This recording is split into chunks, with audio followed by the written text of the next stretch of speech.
Welcome, my achievement hunters and collectible gatherers. This is episode 8 of the Complete Critique series, where I pick apart some of your favorite games to see where they excel, or maybe even where they fail. Today, we'll be partaking in a treacherous and, dare I say, perplexing journey to the Whoa, that was weird. What was I doing just now? Oh, that's right, reviewing Ana Dream BBQ for the Nintendo 60... it's on Steam.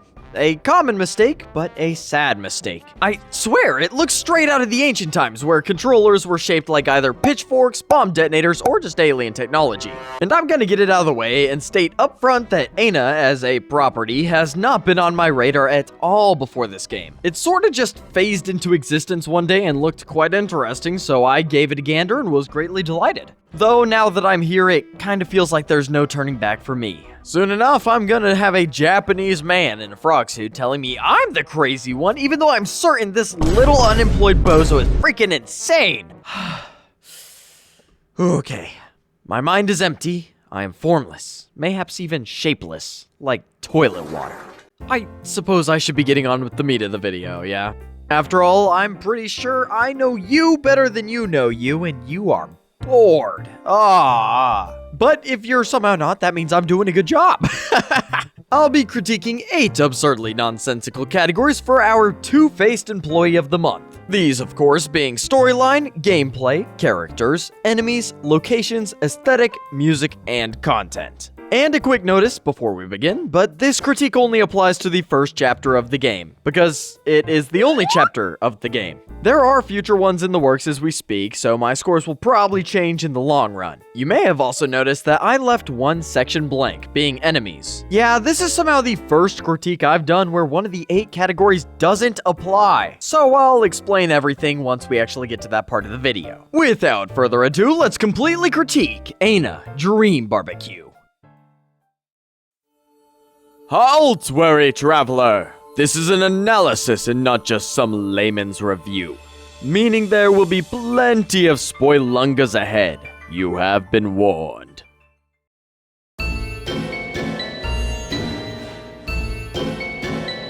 Diving straight into the narrative of the game, I want to establish a few parameters for how I'm going to rate the story. Every aspect of the game brims with artistic expression, but as I look back over Chapter 1, I've come to understand that it wasn't quite the story itself that I was eagerly anticipating as I played. Rather, the wacky inhabitants, locations, music, animation, surreal scenarios, those are what makes Dream BBQ exciting for me. The digital world we are shown is bizarre and hardly rational, which so happens to be the central idea for surrealism. Surrealism, for a refresher or those who don't know, is a use of dreamlike imagery in arts that might seem disjointed or illogical on the surface. However, this art form often contains hidden metaphorical meanings that are up to personal interpretation. Wrapping this around back to Ana, we walk through unbelievable scenery and meet many incoherent individuals. This then heavily impacts the narrative being told to us. It's full of twists and turns that scarcely have rhyme nor reason, and I felt like I was being strung along on an impalpable adventure.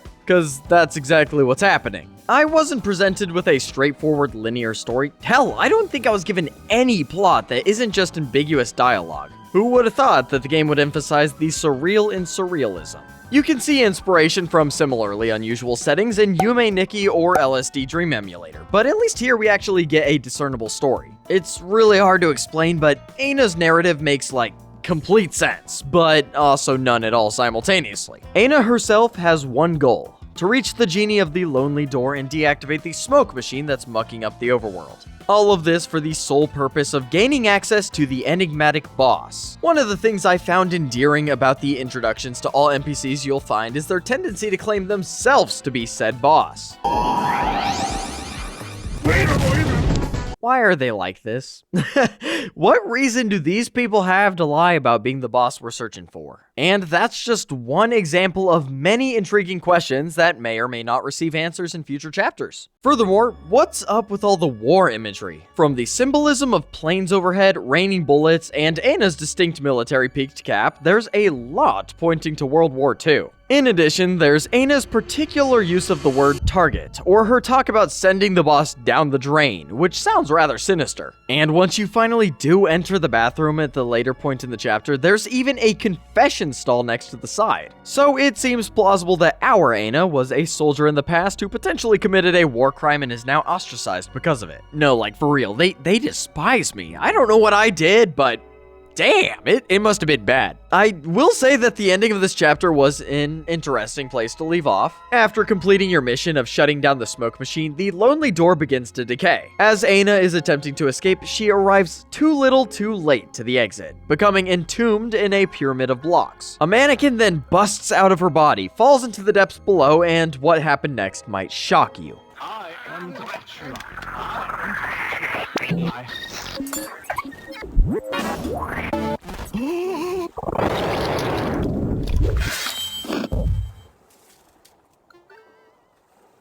Huh. I have a question. Make that 20. Alas, there are many chapters to come and even more unexplained details that have yet to get concrete clarifications. For all I know, maybe there is no hidden context and Aina simply lives in a wacky world with weirdos, eccentrics, and Tasky Maiden. You didn't hear this from me, but she's in a league of her own. Is everyone crazy except me? Dream BBQ's storyline is cryptic in nature, which has resulted in a plethora of interesting mysteries. This has then given rise to community theories that attempt to explain the puzzling aspects of the plot. Though surrealism is still surrealism, and Aina's narrative remains largely nonsensical. On top of that, only Chapter 1 is released, so it's difficult to make any surefire judgment calls at this moment. Referring to strictly the story being directly relayed, it created a ton of questions, but provided so incredibly few answers. Until new chapters are released, I think it's fair to say Aina Dream BBQ gets a lower storyline rating of 4 out of 10.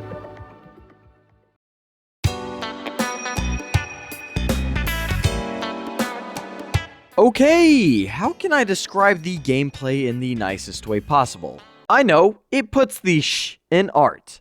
That is to say, it's shart. Not because the game's bad, but because we're literally traveling to a mystical shit shack across the river Styx. To be entirely honest, I doubt Aina even knows she's alive anyways. I don't know, something about her blinking only once every lunar cycle kinda tipped me off. Luckily for us, you don't need a brain to have motor functions. That's inaccurate. Chill, dude, it's just a joke. You're not fooling anyone.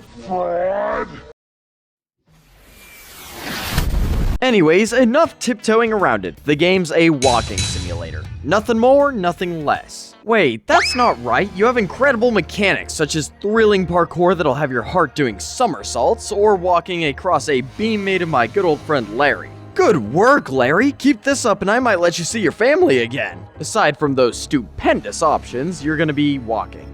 A lot. I'd be lying if I were to proclaim that the mechanics are riveting in any sense. The act of exploring itself is probably the only redeeming factor, as there are heaps of hidden rooms and tucked away secrets to discover. Either that or the challenge that is crossing the rafts of the core. Damn, I messed up. We gotta go bald, fam. At its base, Dream BBQ is principally a walking simulator. Aina's capable of basic mobility, which is then paired with equally simple parkour segments. The human board is also the only tool at the moment, until later ones are released, and it's totally optional. I seriously believe that the mechanical depth is not the reason people like to play Aina Dream BBQ. Therefore, I've decided to stick it with a gameplay rating of 3 out of 10.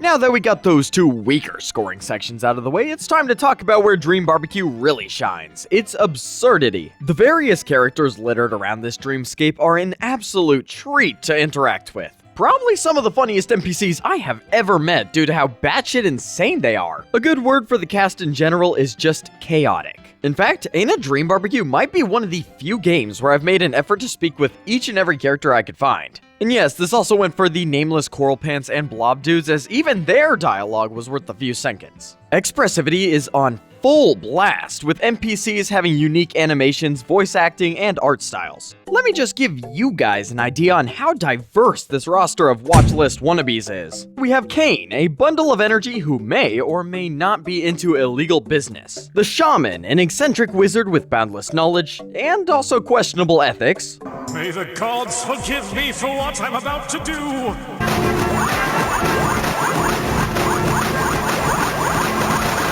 Hoarder Alex, a lizard with a short fuse who should not be left alone in a morgue. Dahlia, a mannequin-esque beauty shop owner who prides herself on being Ana's #1 hater. Or Theodora the genie, who isn't into anything illegal, but she has the ability to rid others of their sins. Unless your name is Ana, in which case have fun staying true to yourself, you little freak. Funny enough, that's the common link that many of the characters in this game share. They despise Ana to a comedic degree, and I'm quite curious as to why that is. Furthermore, those examples are a minute fraction of the jumbo-sized cast, so why did I pick those 5 out of everyone? Well, they demonstrate my next favorite aspect of the characters in Dream BBQ. Near every interaction is fully voiced, and not just in one standard language. The diversity of their speech is as substantial as their character designs or personalities.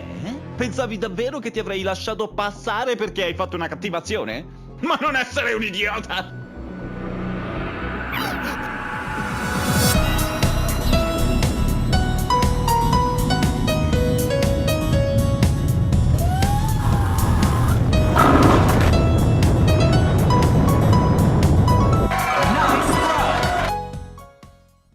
Of the characters I selected, Kane is Russian, the Shaman is English, Hoarder Alex is Italian, Dahlia is French, and Theodora speaks in modern Greek. There's also Shoryo for Japanese, Coral Glasses for Korean, and Taxi Driver for Chilean Spanish. This is the first and only time I've ever seen media blend that many languages into a single product. Simply put, I was impressed. No, I was astonished. And unlike, say, a Pokemon game, I know, low-hanging fruit right there, the NPCs of Dream BBQ have a lot of alternative dialogue. More specifically, every background character has somewhere between, I'd say, 2 to 4 extra lines of dialogue that can be seen from talking to them multiple times. That's dedication right there. Goes to show the length that the devs went in order to create this extremely memorable experience. However, it must be stated that as great as these characters are, they're more one and done in their interactivity. By the end of the first chapter, the only significant side character is Froggy. You know, the guy who accompanies Ana through this mess of a job. Everyone else, though, you never really see most of them again after the first time talking to them. We'll have to see in the coming chapters who the recurring characters are. I might be surprised, who knows. And how in Theodora's name have I not yet discussed the dubious little protagonist herself, Ana? Hands down, favorite character, no diff. Or perhaps I should say favorite characters, since Ana has a split personality, or maybe it's closer to mood swings. Either way, both of Ana's personalities are top tier in line delivery and charismatic phrasing. First, there is Meanie Ana, who is bluntly rude, yet authentic. The half where she just kind of blurts out whatever she's feeling. She just so happens to channel being true to herself into pure rage! Alternatively, the other half salesperson, Ana, is composed and typically the one in control of the situation. Low-key, this half has an amazing way with words, even if it's mostly nonsensical jargon. What? You are Ana? You have a It's more of a lifestyle. That's my destiny. What more could I do? God knows the rest. Unfortunately, I never got to see the two interact with each other throughout the first chapter, which I thought would have led to some hilarious moments. Knowing that they're two sides of the same coin makes it seem unlikely that this will happen anytime soon. Regardless, I can't wait for more Ana dialogue in the coming chapters because she's just so damn quotable for a protagonist. Definitely keeps me coming back. In Dream BBQ, the characters are a primary draw, as their interactions constitute for half the enjoyment of the game, in my opinion. Its cast is beyond chaotic, yet endearing all the same. Their charm was amplified by outstanding vocal performances presented in a wide variety of languages. Ana herself went on to steal the show, being an extremely entertaining lead with more memorable moments than I could count. And the background characters, no matter how obscure, had different dialogue if you talk to them multiple times. So far, the only downside I could think of was how little screen time each character got, with a majority averaging a minute's worth of dialogue. Obviously, this negative's probably gonna change with more chapters, so I wouldn't call it a serious complaint as of now. It goes without saying that Ana's cast of quirky goobers earns a quality character rating of 8 out of 10.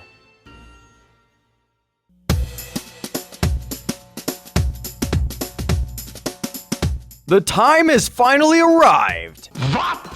Did you call me a stinky penguin? What? Ew, no. Allow me to go over the exceptionally complex rules for a category that does not quite meet the requirements to be rated. As many of you should know by now, all 8 categories have been included in every single complete critique. Everyone, all of them. I was on such a good run. But Aina Dream Barbecue just had to be weird and different yet again by lacking any semblance of enemies in the game, at least traditionally speaking. So what do I want to do with a category that can't be critiqued? I don't know, maybe commit the ancient techniques of seppuku, for I feel as though my dignity has been trampled upon. Kidding. Instead, I'll briefly explain my reasons for the category being null, giving it a special rating, and slide to more exciting stuff. It might sound a little unclear right now, so let me give you guys a trial run. And action! Unlike Me-Side, another game I'd covered recently that is largely a walking simulator, Dream Barbecue is devoid of any combatants to square off against. Oh, I get it, Aina's a pacifist! Guys, wait! I'm not doing what you say I'm doing! I'm not doing anything! I'm not doing anything at all! For now. In contrast, there's a whole slew of bosses featured in the game. You're a boss, and you're a boss, and you— I am the boss! Hell yeah, you are! Sorry, come again? Can we fight the bosses? How could you even suggest such a thing? Shh. Don't listen to them. You are the boss, and no one can take that from you. But if we're being technical, then no. We cannot fight any bosses, but I wouldn't be surprised if Aina wants to put that dead meat in its place. So there isn't a single enemy to be found in any boss you do see are friends, not food. Therefore, I crown Aina Dream Barbecue for the first game to get an enemy rating of not applicable. So yeah, that's the new rating system. I think it's a little better than skipping the section outright, but who am I to say? And I'd rather use NA as the symbol since a 0 comes with a sort of negative connotation of being absolute dissatisfaction, so we'll stick with this for now.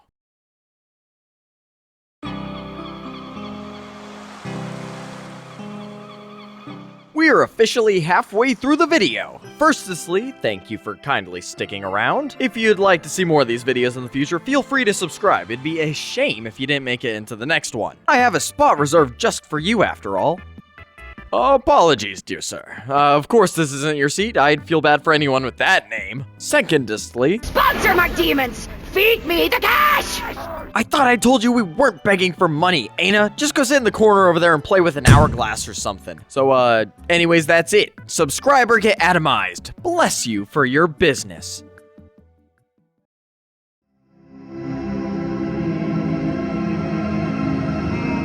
The locations of Dream Barbecue are difficult to pinpoint on how I feel about them exactly. At first, I was like, wow, these areas are pretty neat and really emphasize the ambiguity of dreams. There we go, first try. Then after a bit of exploring later, I looked around and thought, wow, this world is shit. The good shit, that is. Though I must confess that these locations look kinda buns, for real. Which is the point, since it's a digital world reminiscent of the 90s era of the internet, back when stuff was weird. Although a select few of the locales actually have a pretty aesthetic, from the colorful tunnels of Broken Palace to the ethereal smoke room. Alas, others bordered between visually unimpressive and downright hideous. The Lost Village, the Core, and the Red Outworld are alright, but once you've taken a single look, you've taken in everything there is to see. And then there's that blasted red maze. Especially that damn maze. I swear it gave me the most pregnant headache I've ever had with its loud noises, sparse music, and bare visuals. However, it leads to Dahlia, and she's chill, so worth it. As for the main area of this chapter, Uncanny Streets, it was interesting but nothing too special. There's a lot of flat, expansive land broken up by ruined buildings and dead trees. But the color palette was cool since it contrasts the bright orange wasteland with a dark blue-green skybox. Speaking of this skybox, my favorite characteristic of this location is that you can eventually visit the zone above. And hey, would you look at that, you can even see the lower level of Uncanny Streets from here. Near the end of the chapter, revisiting Uncanny Streets after destroying the smoke machine was an experience within itself. I think this location was interesting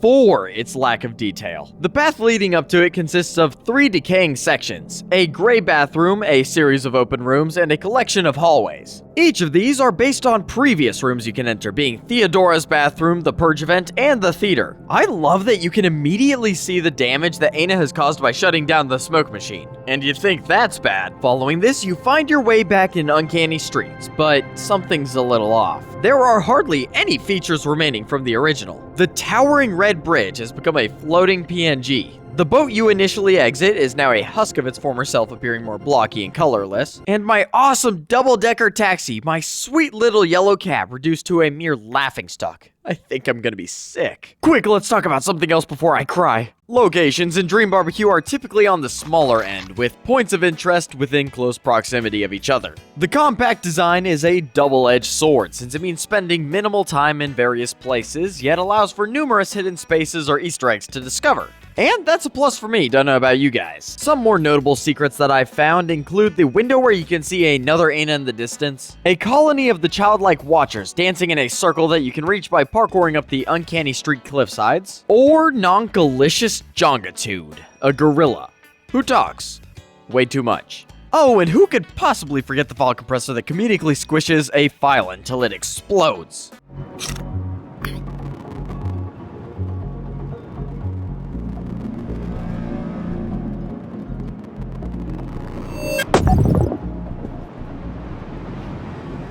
Did I just get vaporized by a terabyte of lethal cubes breaking the sound barrier? Suddenly I feel a need to go organize my files. You know, free up some storage space and maybe not get obliterated. Just to be on the safe side. Moving on to the ratings, Ana's creatively confusing locations are a mixed bag. On one hand, they are filled to the brim with personable characters, out-of-reach secrets, and odd objects to interact with. On the other hand, they are short-lived a majority of the time and often visually uninteresting. Uncanny Streets itself is the exception, though, with its contrasting light and dark halves or the bleak revisit after breaking the smoke machine. Ana Dream BBQ had mediocre landscapes with amusing set pieces, getting a fitting location rating of 7 out of 10.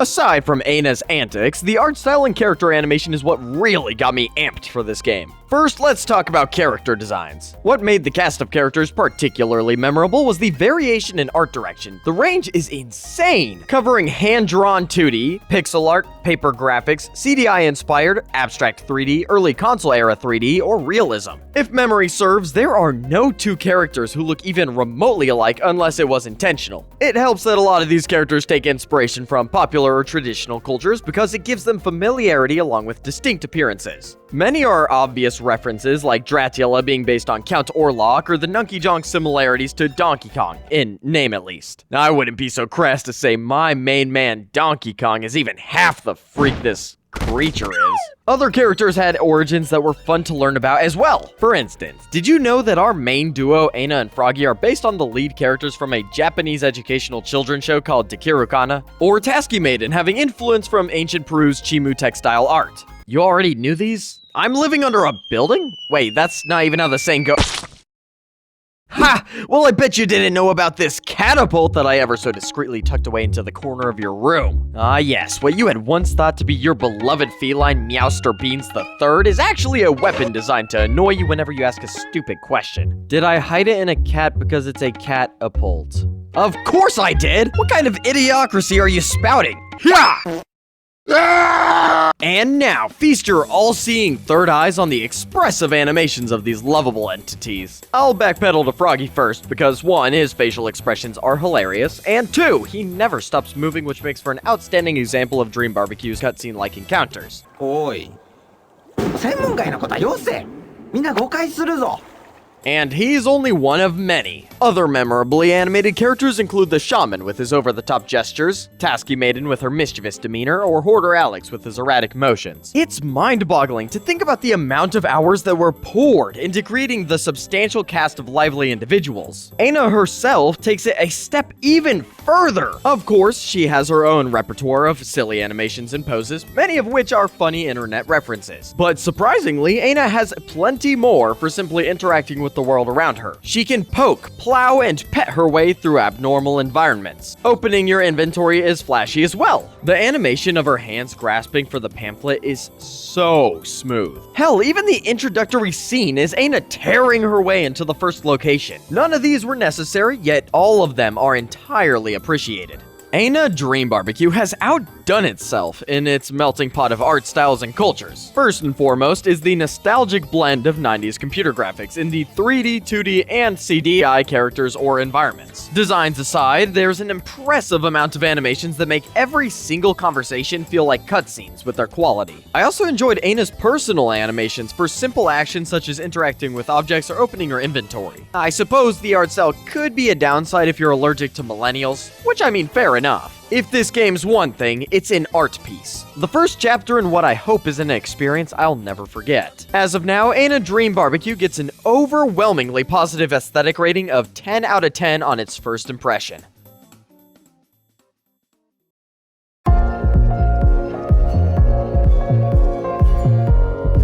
Blah blah Dream Barbecue is unique. I think I've drilled in that point enough by now, even just looking at the name is enough. So what's one more time? Dream Barbecue's soundtrack overlaps with what I loved about the characters, the immense variation in style. Though rather than visual style, this time we're talking about musical style. From groovy disco to atmospheric orchestral pieces, there's a ton going on in this dreamscape. Starting with the basics, Looking for the Boss is a wonderful introductory song as we first meet the characters at the hub world. The melody is playful yet likewise chaotic, which is pretty in tune with the characters you meet here. The reprise version of the song takes the unsettling instrumental to a whole new level. After the strange events near the end of the chapter, this theme is fittingly eerie. I mean, just look at what we did! We destroyed the smoke machine, doomed the Lonely Door's inhabitants, and then got trapped alongside them. Not really a triumphant result I was hoping for, and the music reflects that. As for the locations of the Lonely Door, they were great. Uncanny Streets has a dark and foreboding opening that gradually brightens as piano and cinematic foghorn are added in. These instruments help reinforce the surreal feeling of the surroundings around you. The dark side of Uncanny Streets presents a strikingly different vibe, with the lone piano playing beautiful melancholic notes. It pairs nicely with the moment a building falls from the sky, revealing the bright side of Uncanny Streets above. A shocking sight, to be sure. But if I had to choose a favorite track, it'd probably be the Purge event theme. I'm a simple man. If it gets me groovin', I adore it. And I mean, come on, what kind of song do you get me groovin' other than outlandish rave music? Combined with the sick-ass moves being pulled by all the other attendees at this party, it was basically a guaranteed good time. Definitely worth an arm or leg for this banger. Yes, please. Okay, I'd be here all day if I were to talk about each individual song I like, so let me throw out a few more real quick rapid fire. The music that plays at the gift shop, the Shaman's Abode, and Night Hill are some that come to mind. Plus, the main menu is straight fire. Interestingly, the game begins immediately upon booting it up for the first time, so you likely won't even hear this glorious theme until after the credits. I know it was quite the welcome surprise for me, at least. The last thing I want to touch on is less to do with the music itself, but how it is utilized during the critical section of Chapter 1. Throughout the distorting Uncanny Streets portion of the game, the soundtrack follows suit and is all over the place. It isn't only one or two tracks playing throughout this part, there's a lot! The Purge event room has 7 songs that are dependent on which direction you head towards, the theater hallway has 3 throughout, and Uncanny Streets itself has a whopping 19 pieces of music to hear. What? That's crazy! I could be standing next to these angels, near this bridge, on this mountain, or beside the edge of the map, and the soundtrack changes. A perfect representation of the deterioration that is currently befalling this location due to Aina's actions in the bathroom. Dream Barbecue's OST has blessed me with some incredibly catchy pieces. Among these, the main menu, reprise, and Purge event themes were especially outstanding. The revisit to Uncanny Streets was also noteworthy for its sheer volume of music crammed into a single area, although this also led to a sizable percent of the soundtrack being forgettable. And while I enjoyed a majority of the game's music, there were definitely others that gave me a headache, so thank God those songs were few and far between. I'm curious to see where later chapters take the soundtrack direction, so for now, Aina Dream Barbecue gets a cautious optimistic music rating of 8 out of 10.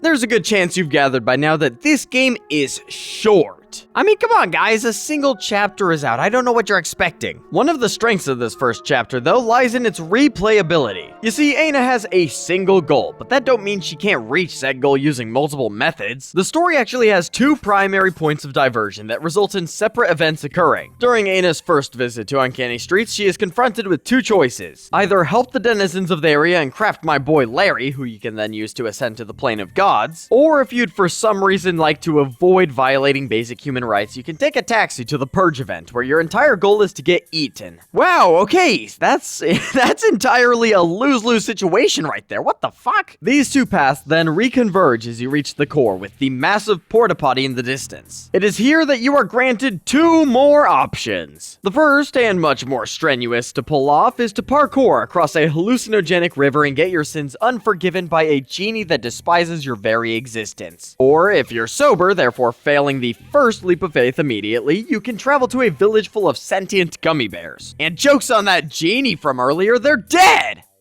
Oh dear. These two paths then also converge into a single ending for Chapter 1, where Aina puts the smoke machine out of commission. Permanently. I love that Dream BBQ decided to include these branching paths, as it made replaying the chapter its own little journey. I just wish it was a bit more obvious where the point of no returns are. One minute I was blissfully looking for this dude's pets, and the next I was getting stuffed into the back of a taxi and taken to the middle of nowhere. In the sky! Damn, I hope he finds his babies soon. Oh wait, they're in my inventory still. Well, he was probably gonna eat them anyways, so I'm doing nature a favor here, okay? Oh, and while I'm on the topic already, side quests in the game are hilariously random. You had unforgettable goals, such as asking this thug to move or helping an elderly woman across the street. Or one I think everyone can resonate with. Get to life! That shall be your quest today!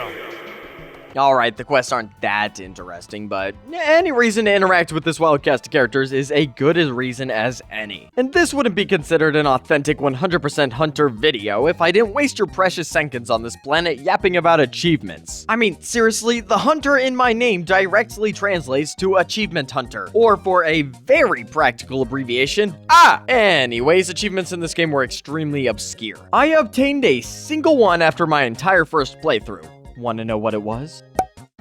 I know, I was quite proud of myself too! The other 13, though, completely devoid of rhyme nor reason. Don't get me wrong, achievements like On a Night Like This were fucking cinema. In a game where expecting the unexpected is the norm, I still wasn't prepared to get mogged by a middle-aged man in his sandals gazing longingly into the horizon. It didn't help either that a good chunk of the achievements seemed to be created with the sole purpose of wasting your time. Let's be real, who the hell is naturally watching an aquarium filled with legs for 3 minutes? And that's a lesser offender. Bad Samaritan forces you to bear witness to Hoarder Alex passing on by natural causes, which takes another 7 minutes. Raising the Roofs makes you sit through an animation of a house being destroyed 31 times. And Patient Listener tasks you with sitting through almost 178 lines of nonsensical dialogue from our least favorite impersonator, Nonkalicious Jongitude. At the end of the day, these are joke achievements, and I found them kind of funny in a way. We're not gonna pay any mind to the Sick Tricks achievement, though. After all, I am a sober man. I flung my mortal vessel into that river far more than I'd like to admit. Therefore, I'm gonna move on and leave that tragic past behind me. Dream BBQ's first chapter had much more packed into it than I would have first believed. Replayability was definitely a positive, as Aina can go along separate routes to reach her primary goal of shutting down the smoke machine. And they were pretty fleshed out, with each guiding you through different locations. But if you only play through the chapter a single time, be warned that it has a runtime of approximately 1 to 2 hours. I was also entertained by the absurd side quests, even if they were just a bunch of finding specified object B for person A. As for the achievements, well, they're alright. They had the occasional comedic payoff, but were otherwise tedious or annoying. For now, Aina Dream BBQ has a moderate amount of substance for a single chapter, netting it a content rating of 5 out of 10. Though we all know that this category score is the most liable to change as future chapters are released. And so, Aina Dream BBQ has finally been completely critiqued. Well, here are the total scores for the game. And as per usual, I must stress that each rating does not necessarily determine the game's overall quality, since preferences can vary between individuals. Finally, a shorter video this time around. Good on me for not making each video's runtime longer than the last. Additionally, let's celebrate the fact that this game didn't start with the letter M, unlike the last 3 series I've covered. I'm starting to think I despise that letter now. Looking back, Dream BBQ was a lot of firsts for me. I'd never had the chance to try out a surrealist game, nor had I ever even heard whispers of the series prior to the game's release, but I am truly glad it found me and that I got to hurl myself hat first into the weirdly hilarious Aina universe. It's safe to say that I'm hella excited for what's to come, and will wait as long as it takes to get my hands on the upcoming chapter. Luckily, as both a Pikmin and Metroid fan, I'm a veteran when it comes to waiting many long, cold winters for Peak. But until that time arrives, I'm heading back into the caves to begin working on my next critique. Therefore, if you enjoy this series, please consider subscribing, turning on notifications, or most importantly, tuning into the next one. It would be 100% appreciated. And please, let me know if there was anything I missed or something you believe should have been rated differently. Anyways, this has been 100% Hunter, and as always, I hope you follow your instincts and continue the hunt. Until next time, friends.